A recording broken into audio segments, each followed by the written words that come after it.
Nesse vídeo, vamos efetuar a concepção estrutural em um exemplo bastante simples, bastante didático, utilizando esse 3D do SketchUp, que é uma ferramenta que possibilita recursos bastante interessantes. E nós vamos fazer a concepção da estrutura, considerando que o pavimento tipo da nossa edificação consiste em uma placa com dimensões 10 metros por 15 metros, uma geometria retangular, onde não vamos nos ater ao layout arquitetônico, ou seja, não vamos considerar paredes, vãos de portas e janelas, mas vamos fazer aqui de maneira bastante prática, bastante direta, todas as diretrizes, as recomendações para a concepção estrutural que nós vimos nas nossas aulas.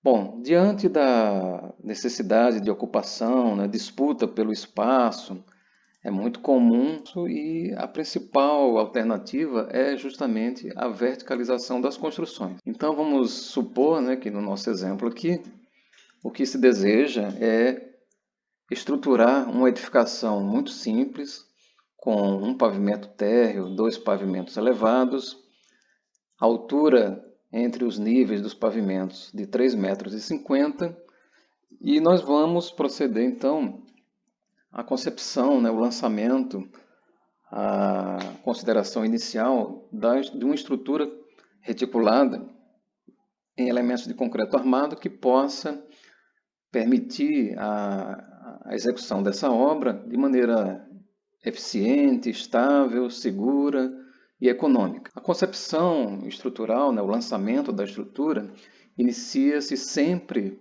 pelo posicionamento dos pilares, sempre pelos pilares de canto. No caso de uma geometria retangular, é bastante intuitivo perceber, né, que o funcionamento estrutural desse modelo, né, dessa estrutura, dessa edificação, é como se fosse, comparando com outros objetos, como se fosse uma mesa. Né? Uma mesa consiste em quê? Um tampo da mesa, né, e os pés da mesa para apoio.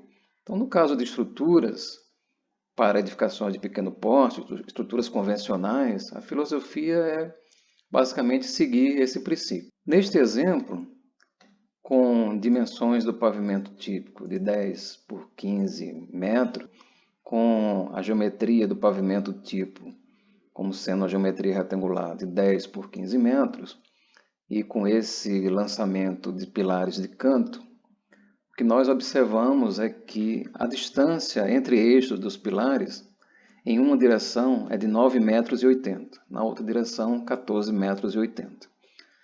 Nós estamos trabalhando com pilares ainda sem uma dimensão exata. Então, nessa situação aqui, eu optei por utilizar pilares de seção quadrada, com as dimensões mínimas, né, praticamente. Aqui eu utilizei 20 centímetros, mas nesse momento da concepção isso não é de grande importância. Né? O que é importante aqui é nós nos atermos ao seguinte: nas recomendações da concepção estrutural em edificações de pequeno porte, nós vimos que os vãos devem ficar limitados a aproximadamente 6 metros, ou seja, a distância entre pilares, que vai resultar também nos vãos das vigas, né, que mais tarde vão intertravar os pilares, deve estar na ordem dos 6 metros. E aqui nós temos de eixo a eixo, nessa direção, 9,80 metros, na outra direção, 14,80 metros. É claro que é possível construir dessa forma, mas isso já acontece em estruturas já bastante complexas, né, que tem um grau de complexidade um pouco maior. E para o caso de edificações de pequeno porte, o que nós procuramos fazer é uma construção bem convencional, ou seja, de comportamento estrutural bem conhecido. Então, o que nós precisamos fazer é diminuir essa distância entre pilares vizinhos. Para que a distância entre pilares vizinhos seja diminuída, eu fiz a inserção nessa direção de um pilar aproximadamente aqui no meio da distância. Não que precise ser exatamente no meio, né? Como eu disse, nessa situação, como não temos um layout arquitetônico, então a concepção está bastante livre. Mas é claro que o que importa é que a distância entre pilares vizinhos seja limitada aos 6 metros. Então, nessa direção, eu lancei um pilar intermediário entre os dois pilares de canto. Dessa forma, consegui diminuir a distância entre pilares para 4,90 m. Na outra direção, com a inclusão de dois pilares de extremidade, os vãos entre pilares passaram a ser de 4,93 m, atendendo às recomendações práticas de concepção estrutural em edificações de pequeno porte. Para ilustrar bem essa concepção inicial, finalizamos aqui então o lançamento, o posicionamento dos pilares da nossa edificação. Começamos pelos pilares de canto, em vermelho, 4 pilares de canto, já que a geometria é retangular. Os pilares de extremidade, que são pilares que ficam posicionados na fachada da edificação, ou seja, no perímetro da área construída. E em amarelo aqui os pilares internos. Note que os pilares, eles preferencialmente devem nascer na fundação e seguir uma prumada vertical até o pavimento de cobertura. Também não há uma regra fechada, já que existem pilares de transição, pilares que nascem em vigas e não na fundação. Existe também a possibilidade de pilares inclinados, mas tudo isso no âmbito de construções mais complexas. Nós, como estamos dando os primeiros passos, vamos optar por seguir a metodologia das edificações de pequeno porte. Uma vez posicionados os pilares, nós vamos agora ver que o elemento seguinte a ser posicionado são o conjunto de vigas. As vigas, basicamente, elas têm duas funções. As vigas têm a função de servir de apoio para as lajes e também tem a função de intertravar os pilares. Esses pilares, vejam que eles estão isolados, são pilares soltos, uma prumada única. E nós sabemos que pilares são elementos esbeltos, verticais, e pela esbeltez ficam sujeitos ao fenômeno de instabilidade conhecido como flambagem. Ou seja, quando eu pego um elemento muito esbelto, ou seja, seção transversal pequena e comprimento longitudinal muito grande, e exerço uma força de compressão, a tendência é desse elemento estrutural se deformar sobre o próprio eixo longitudinal, o que diminui consideravelmente a sua capacidade de carga. Então, as vigas vêm como um elemento de dupla função. Servem de apoio para as lajes, mas também servem para intertravar os pilares, de forma que o conjunto de pilares trabalhe unido. E literalmente sabemos que a união faz a força. Um elemento sozinho tem uma fragilidade muito maior do que um grupo de elementos atuando em conjunto. Desta forma, vamos posicionar as vigas nas duas direções ortogonais, intertravando aí todos os pilares. Então, assim fazemos o travamento dos pilares em uma direção e também na direção perpendicular. Então veja que os pilares passam a ter um trabalho conjunto agora, ou seja, todos os pilares tendem a trabalhar agora de maneira solidária. E desta forma, veja que os pilares ficam intertravados através das vigas em cada um dos pavimentos.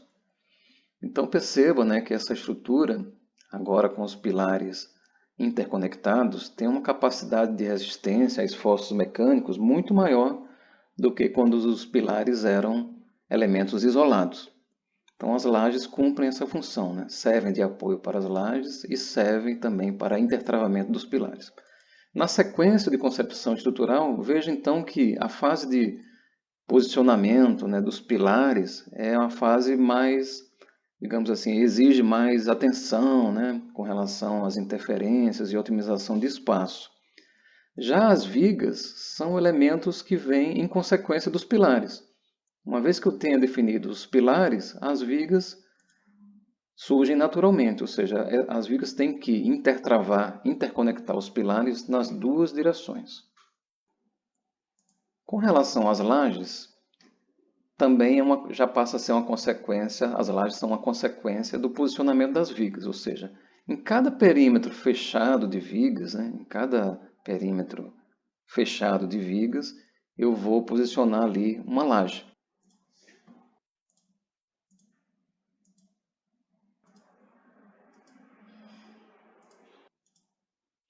Então veja que em cada perímetro fechado de vigas, né, em cada retângulo desse que define um perímetro fechado, eu posicionei uma laje.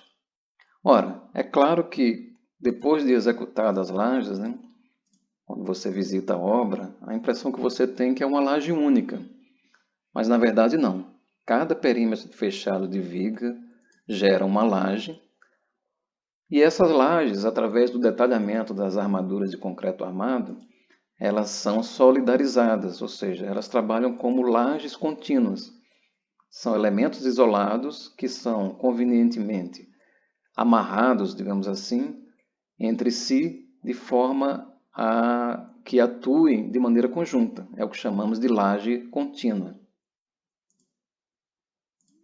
Como os pavimentos aqui são bastante regulares, né, eles são iguais, então veja que o conjunto de vigas no primeiro pavimento se repete também no segundo pavimento, assim como as lajes. Né?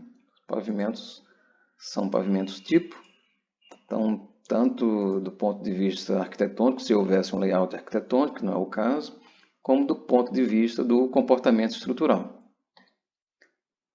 Veja que aqui a distância entre pilares é exatamente igual ao vão da viga.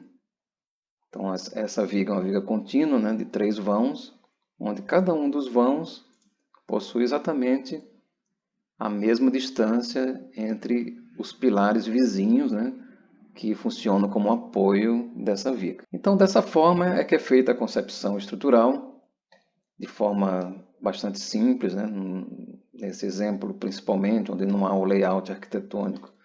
Essa configuração é bastante simples, basta se ater a esse passo a passo, ou seja, uma vez que eu conheço o layout, né, da edificação, o lançamento da estrutura, a concepção estrutural, tem início sempre posicionando os pilares de canto. Os pilares de canto primeiro, exatamente com a analogia que fizemos, né, sobre o mobiliário, como a mesa, por exemplo. Daí o que é que preciso ver é se a distância entre pilares satisfaz ao critério recomendado para edificações de pequeno porte, que a distância entre pilares vizinhos seja de no máximo 6 metros. Quando não é o caso, eu tenho que posicionar então pilares a mais, de maneira que os vãos fiquem limitados a esse valor de 6 metros. Dessa forma definimos, né, os pilares de canto inicialmente, depois os pilares de extremidade e, por fim, os pilares internos. Depois, vimos que a concepção, o surgimento das vigas, né, já é uma consequência da posição dos pilares, ou seja, eu vou colocar vigas intertravando todos os pilares nas direções ortogonais. E, por fim, em cada perímetro fechado de viga, eu vou ter uma laje. Essas lajes são sempre formadas dessa maneira. E no processo de detalhamento, né, do projeto estrutural é feita a prescrição de armaduras que possibilitem a continuidade dessas lajes, ou seja, que elas trabalhem também de forma conjunta. Então veja que é um objetivo que se persegue sempre, que os elementos estruturais trabalhem de forma conjunta, porque a união faz a força, né? Então, eles nunca trabalham de forma isolada, preferencialmente trabalham sempre solidarizados, interconectados. E veja que isso acontece tanto nos pilares quanto nas vigas. As vigas também têm continuidade entre si, né? Serve de apoio para as lajes e para travar os pilares. E as lajes também trabalham com continuidade. Então veja que eu tenho um conjunto, né, estrutural bastante solidarizado, onde os elementos, literalmente um elemento estrutural ajuda o outro, né? Já que eles trabalham de forma solidária. E essa solidarização faz parte do projeto estrutural, do detalhamento. No detalhamento do projeto estrutural é que é feita todo esse detalhamento que garante essa solidariedade entre elementos. Nós vamos ver na fase seguinte como pré-dimensionar esses elementos. Por enquanto, eu só posicionei, ou seja, só concebi, só localizei os elementos estruturais, pilares, vigas e lajes. A partir agora desse posicionamento é que eu vou fazer o pré-dimensionamento, ou seja, eu vou estimar quais as dimensões que cada um desses pilares deve ter, assim como as vigas. Quais as dimensões que a viga deve ter? Assim como a laje. Qual a espessura que a laje deve ter? Então, isso já faz parte do processo de pré-dimensionamento.